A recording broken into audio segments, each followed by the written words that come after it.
সন্ধ্যায় মসজিদের বাইরে বসেছিলেন এক বৃদ্ধ ভিক্ষুক। হাত পেতেছিলেন মানুষের দয়ার আশায়, কিন্তু কেউ তার দিকে ফিরেও তাকায়নি। সবাই ব্যস্ত, তারা আছে। জীবনের অস্থির গতি যেন কাউকে একটু থামার সময় দিচ্ছে না। তখন এক সাধারণ পোশাকের যুবক মসজিদ থেকে বের হয়ে এলেন। তিনি বৃদ্ধের সামনে দাঁড়িয়ে হাসিমুখে সালাম দিলেন। পকেট থেকে একটি রুটি ও কিছু খেজুর বের করে তার হাতে দিলেন। বৃদ্ধ আশ্চর্য হয়ে বললেন, তুমি কে? এত দয়ার উৎস কোথা থেকে? যুবক মুচকি হেসে বললেন, আমি শুধু আল্লাহর নির্দেশ মানি।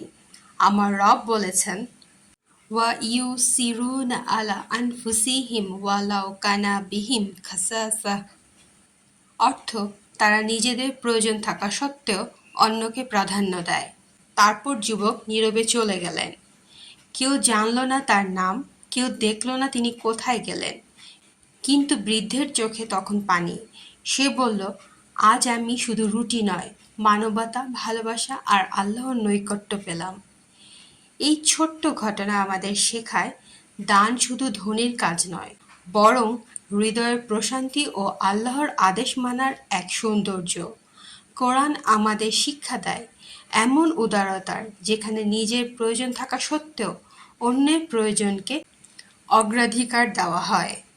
আসুন আমরা নিজেদের প্রয়োজন ভুলে নয়, বরং আল্লাহর সন্তুষ্টির জন্য দান করি, ভালোবাসা ছড়িয়ে দিই এবং প্রকৃত মুমিনের মতো জীবনযাপন করি। কারণ ছোট একটি দান কাউকে ক্ষুধা থেকে নয়, বরং হতাশা থেকে বাঁচিয়ে দিতে পারে।